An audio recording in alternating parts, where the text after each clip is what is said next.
में माफिया और गैंगस्टर्स के खिलाफ चल रहे योगी सरकार के बुलडोजर एक्शन और जीरो टॉलरेंस पॉलिसी के बीच आखिर कौन है ये दूसरा गैंगस्टर अतीक अहमद, जिसकी 168 करोड़ से ज्यादा की प्रॉपर्टी को प्रशासन ने मिट्टी में मिला दिया है।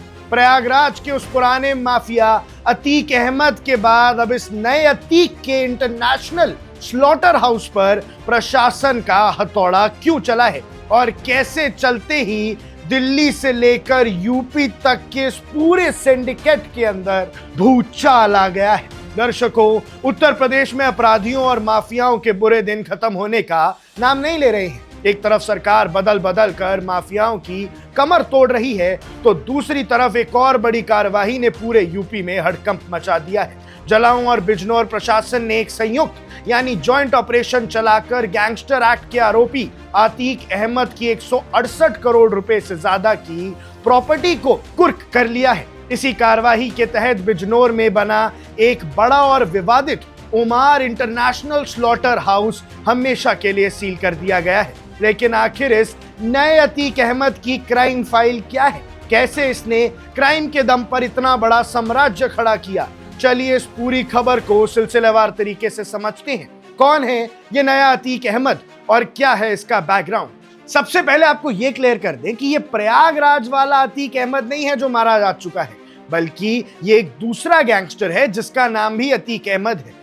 ये आरोपी अतीक अहमद मूल रूप से बिजनौर के सियोरा थाने क्षेत्र के साहसपुर कस्बे का रहने वाला है, लेकिन अपना रास्ता बदलने के बाद ये फिलहाल न्यू दिल्ली के पॉश इलाके निजामुद्दीन वेस्ट में रह रहा था और वहीं से अपना पूरा नेटवर्क ऑपरेट करता था। आप सोच रहे होंगे कि अगर प्रॉपर्टी बिजनौर में है तो इसमें जलाऊं प्रशासन का क्या लेना देना है। दरअसल इस पूरे मामले की जड़ जलाऊं में ही है। आरोपी अतीक अहमद के खिलाफ जलाऊं थाने में बड़ा मुकदमा दर्ज किया गया। जलाऊं के डिस्ट्रिक्ट मैजिस्ट्रेट के आदेश के बाद भी बिजनौर और जलाऊं की प्रशासनिक टीमों ने मिलकर ये मेगा एक्शन लिया है। जांच एजेंसियों और पुलिस की इन्वेस्टिगेशन में जो सामने आया है वो बेहद चौंकाने वाला है।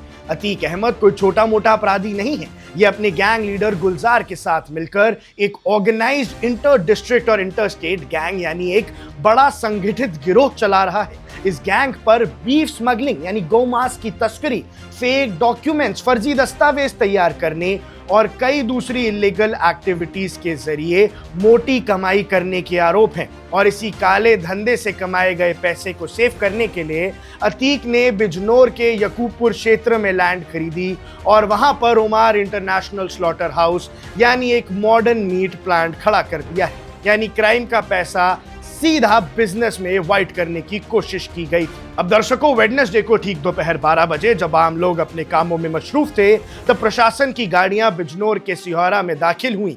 एसडीएम स्मृति मिश्रा, सीओ अभय कुमार पांडे और भारी पुलिस बल के साथ रेवेन्यू डिपार्टमेंट के अफसर सीधा स्लॉटर हाउस पर पहुंच गए और प्रशासन ने आते ही पूरे मीट प्लांट को चारों तरफ से घेर लिया। मेन गेट पर कुर्की का सरकारी नोटिस लगा दिया गया और पूरे कैंपस को सील कर दिया। इतनी बड़ी प्रॉपर्टी पर सरकारी ताला लगता देख पूरे इलाके में गहमा गहमी और खौफ का माहौल बन गया। भैया, ऐसा नहीं है कि इस प्लांट पर पहले एक्शन नहीं हुआ है। साहसपुर में बना ये ओमार इंटरनेशनल मीट प्लांट पिछले कई सालों से बदनामी और विवादों में रहा है। इससे पहले साल 2018 में भी प्रशासन ने कई इर्रेगुलरिटीज के चलते इस प्लांट को सील किया था। लेकिन इस बार का एक्शन आखिरी और सबसे बड़ा झटका है, क्योंकि अब ये पूरी 168 करोड़ की प्रॉपर्टी गैंगस्टर एक्ट के तहत प्रशासन ने अपने कब्जे में ले ली है। योगी सरकार ने एक बार फिर साफ कर दिया है कि अपराध चाहे दिल्ली में बैठकर किया जाए या यूपी में, और कमाई चाहे किसी भी इलीगल बिजनेस से की जाए,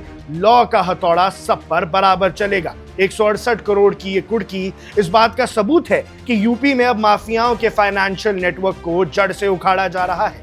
और इस पूरी कार्यवाही पर यूपी प्रशासन के इस एक्शन पर आपकी क्या राय है, हमें कमेंट सेक्शन में जरूर बताइएगा। अब देख रहे हैं वन इंडिया, मैं हूं आकाश। Subscribe to One India and never miss an update. Download the One India app now.